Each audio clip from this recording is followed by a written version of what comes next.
for day 2 we have 21 and 22 to do. Okay, let's first look at this. So find the coordinates of the intersection of the diagonals of that, I don't know, I just forgot my words for w, x, y, z with the given verticals.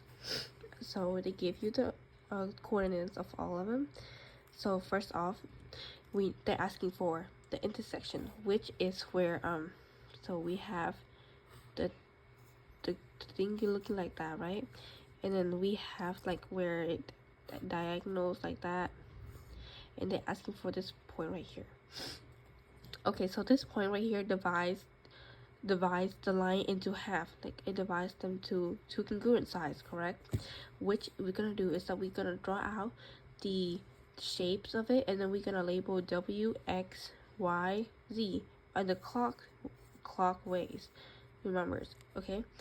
And what we're gonna do is we're gonna use midpoint formula of either wy or zx. It doesn't matter which one, but stick with that. So in this case I'm using wy. You can use zx, which is fine, we're just gonna get the same thing anyways.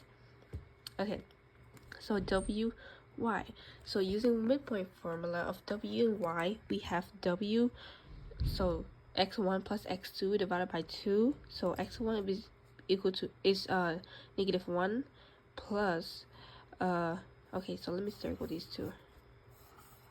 Okay, so x1 is -1 plus 6 divided by 2, and then 7 subtracts 2 divided by 2, which I got this as my answer. Okay, for number 22, we have 21 and 22 to do.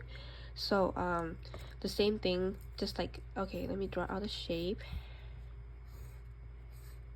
So this would be w, to be x, y, and z, right?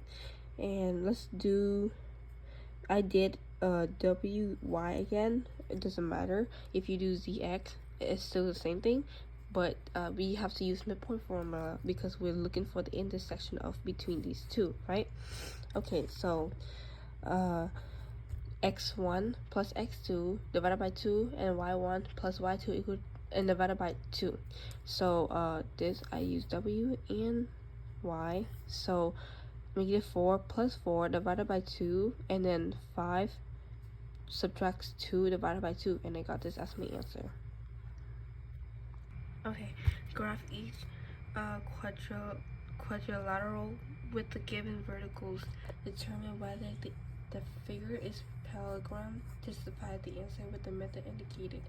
So for this, when I did it on day 3, I did it wrong, but I got the right answer. You were supposed to use distance formula, but I went ahead and used my own, which is using slope formula, and it was wrong. So you know what? I'm gonna use the right thing today. So we're gonna use distance formula. And before we get into it, look at day 3 notes.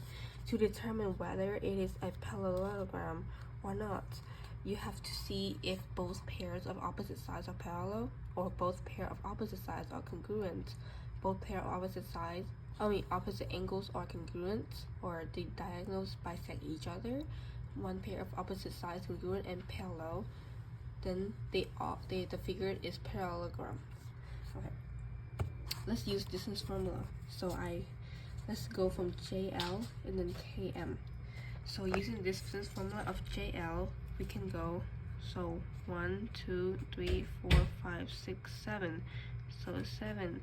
1, 2, 3, 4, 5, 6, 7, 8. So it's 8. So 7 square plus 8 square equal, let me see,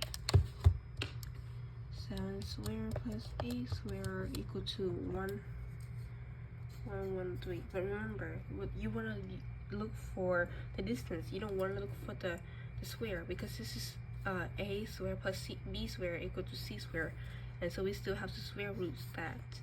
So square root 113 equal to 10.6.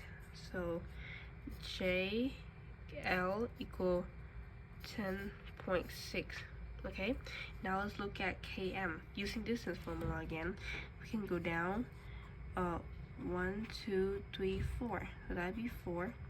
1, 2, 3, 4, 5, 6. That'd be 6. So 4 square plus 6 square equal 52. And then square roots that equal to, so the measure of km is equal to 7.2. And look, they say that the diagonals bisect each other, and by that being said that they have to be congruent. See AE congruent to EC, and then how DE congruent to EB. Well, this they don't. Look, because using distance formula, they are not congruent, which you say no because, okay, this is the wrong answer, but no, because using distance formula, JL is not congruent, or JL is not the same distance with KR or KM. Okay, for number 27, they give you the coordinates and they're asking to find it to see whether it is a parallelogram or not using distance and slope formulas. But this time I just use all slope formula. I mean, it doesn't really matter. I guess you just gotta use either one, is fine, I guess. But try to use distance formula and slope formula at the same time when you do the quiz, okay? But for me, I'm just gonna go with ahead and use slope formulas. So for slope formula, I found that measure of SR is -3/7, and so is the slope of TQ is also -3/7, because down 3/7, down 3/7, and then slope of TS is 7/2, so 7/2. So is slope of QR 7/2. So once I done that, I was like, oh, they all parallel. So you see how it says opposite, both pair of the sides are parallel. See how the slope of, because you found the slope and you know that they're parallel. So it's like, yes, they're both pair slope, like both pairs of opposite sides is parallel. Therefore, they're both, sorry, I wrote something really weird here, but so therefore they are a parallelogram. Okay, for this one, so Selena uses slope formula to show that BC is parallel to AD. Okay, so she showed that AD is parallel to BC, which is the following to you next step to show that this is a parallelogram. Okay, so look, if she already found that one side is parallel, she needs to either find the other side is parallel. Okay, so which she can do is to use the slope formula to show that AB is parallel to CD. So you see how she already found these two parallel to that two. Now the next step is that she can find either these two is parallel to that two. So two pair of the side parallel to one another, right? So that check mark, because it applies to this. See, both pair of opposite side. So it can be AB can be congruent to DC, and then AD can congruent to BC. So that works. So, or she can use distance formula to show that BC is congruent to AD. So, yes, she can use that because it shows that they are parallel and congruent. Look, one pair of opposite side is congruent and parallel, so that applies. So she can use, look, it's about BC and AD, okay? BC and AD. Keep in mind, BC and AD, the same thing, same two sides. She already proved that they're parallel. Now she can prove that they also congruent, which works. Apply to this law right here. So yes, that works. Number 3, use the distance formula to show that AB is congruent to DC.